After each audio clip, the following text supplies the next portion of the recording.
So let's start, dear students. The fall of Troy, page number 41 and 44. So writer कहता है कि Achilles himself was killed later on by poisonous arrow that entered his heel. Achilles ने पहले जो मारा था एक बहुत बड़ा जो हीरो था उस तरफ का, उस ग्रेट हीरो का नाम हेक्टर था। बाद में अचिलस खुद अब भी मारा गया था क्योंकि उसकी जो हील थी, एड़ी थी, उसमें एक पॉइज़न से भरा हुआ, जहर से भरा हुआ एक ये लगा था, एरो लगा था, बाण लगा था, जिसकी वजह से वो भी मारा गया था। The only part of his body where he could be wounded. उसको भगवान की तरफ से एक देन थी, वो गॉड गिफ्टेड पर्सन था। एक्चुअल में बात ये थी कि उसके पूरे शरीर में किसी भी हथियार का असर नहीं होता था उसके ऊपर, सिर्फ उसके शरीर पे एक ही पार्ट ऐसा था जहाँ पे उसको घाव लग सकता था, वो थी उसकी हील। तो उसको वहीं पे पॉइजनस एरो लगा जिसकी वजह से उसकी डेथ हो गई। Still later Paris himself was killed. उसके बाद पेरिस भी मारा गया, also by a poisonous arrow, और वो भी पॉइजनस एरो की वजह से मारा गया। The Trojans were tired of being shut up in their city. इधर कंडीशन ये हो गई थी कि ट्रोजन्स जो थे वो जंग लड़ते लड़ते परेशान हो गए थे, बोर हो गए थे। And the Greeks were longing to see their homes again. और उधर ग्रीक्स भी परेशान हो गए थे क्योंकि कई साल बीत गए थे, उन्होंने अपनी फैमिली नहीं देखी थी। But still the fighting went on. लेकिन फिर भी जंग चलती रही। इसके बाद अपन सेकेंड पार्ट स्टार्ट करते हैं, 44। सेकेंड पार्ट में राइटर लिखता है, at last Troy was taken not by force but a trick. आखिर में ट्रॉय पे जीत प्राप्त की, हासिल की ग्रीस ने, लेकिन वो जंग लड़कर नहीं की, बल्कि उन्होंने कुछ प्लान्स बनाए, कुछ ट्रिक्स यूज़ की, जिसकी वजह से उन्होंने एक विक्टोरियस ट्रिक की, जिसकी वजह से उन्होंने ट्रॉय को हराया। It was the cunning Odysseus who thought of a plan to obtain the victory. Greece के अंदर एक पर्सन था जिसका नाम ओडिसियस था, और उसने एक ज़बरदस्त प्लान बनाया था जिसकी वजह से उनको जीत मिली थी, उनकी जीत हुई थी। Let us build a great would horse. अब हुआ ये था कि ओडिसियस ने जो प्लान किया था उसको अपन शॉर्ट में समझ लेते हैं कि उसने ऐसा कौन सा प्लान किया था जिसकी वजह से उनको बहुत इजीली उन्होंने ट्रोजन्स को हरा दिया था। तो let us build a great wooden horse he said. Odysseus बोला कि चलो एक लकड़े का बहुत बड़ा घोड़ा बनाते हैं, big enough to hold man inside it. इतना बड़ा कि उसके अंदर हमारी आर्मी सम जाए, हमारे जो सोल्जर्स है वो आराम से उसके अंदर छिप सकते हैं। And let some of our best fighters hide in the horse. हमारे जो बेस्ट फाइटर्स हैं हम उस घोड़े के अंदर उनको छुपा देंगे। Then let us burn our tents and pretend to sail away in our ships. उसके बाद आओ एक काम करते हैं, जितने भी समझो हमारे टेंट है सबको आग लगा देते हैं, जला देते हैं, हमारे शिप्स में बैठकर हम यहाँ से चले जाते हैं। सबको ऐसा लगना चाहिए कि अब ये जो है ग्रीस जो है वो यहाँ से चले गए हैं, सब खुश हो जाना चाहिए। Then let us burn our tents and pretended to sail away in our ships, but instead of sailing away we will return in the night. हम यहाँ से चले तो जाएंगे लेकिन थोड़ी दूर जाकर हम छिप जाएंगे, रुक जाएंगे, वहाँ पे थोड़ी प्रतीक्षा कर लेंगे, और जैसे ही रात होंगी हम वहाँ से वापस आ जाएंगे। When the Trojans are asleep we will attack the city and burn and kill. जब ट्रोजन्स गहरी नींद में सोए रहेंगे हम सडनली उन पर अटैक करेंगे और हम सारे गांव को, शहर को जला देंगे और उन्हें मार देंगे। इस टाइप से ओडिसियस ने प्लान किया था। नेक्स्ट पैराग्राफ के अंदर राइटर लिखता है, the Greek leader decided to follow the advice of the wise Odysseus. Greek के जो महान लीडर थे उन्होंने ओडिसियस के इस एडवाइस को मान लिया क्योंकि वो बहुत बड़ा ज्ञानी था। ओडिसियस, उसको बहुत ज्ञान था, नॉलेज था, इसलिए उसकी बात सबने मान ली। So great horse of wood was made by a skilful engineer.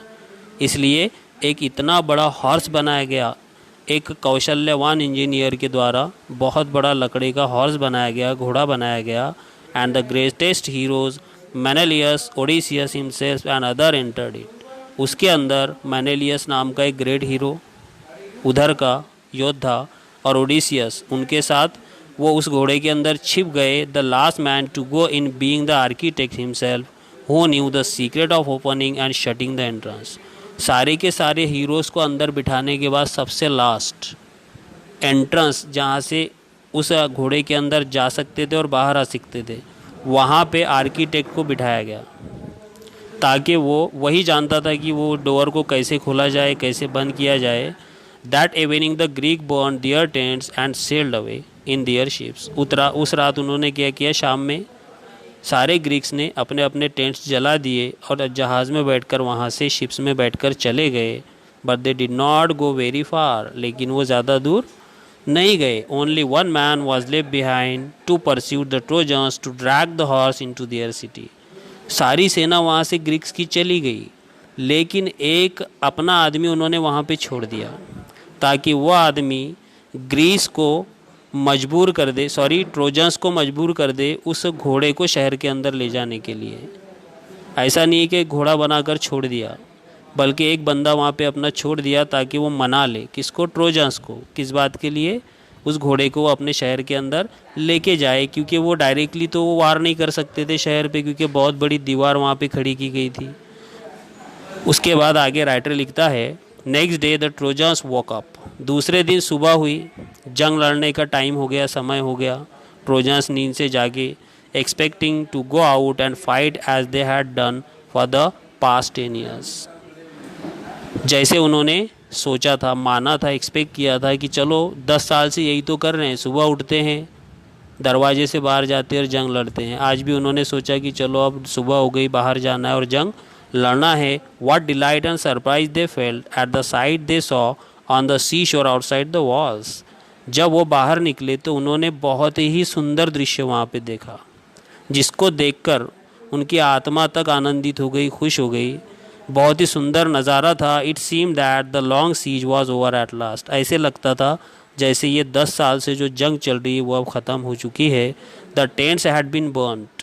सारे के सारे टेंट जला दिए गए हैं। The shore was deserted. वहाँ पे हज़ारों थे रखे हुए जो टेंट लगे हुए थे, अब वहाँ पे एक भी टेंट नहीं है। The Greek ships had all gone. सारे के सारे ग्रीक शिप्स वहाँ से चले गए। It's peace at last they cried. उन्होंने चिल्लाकर कहा आखिर में शांति हो गई। And open wide their gates and came out in large numbers on the plane.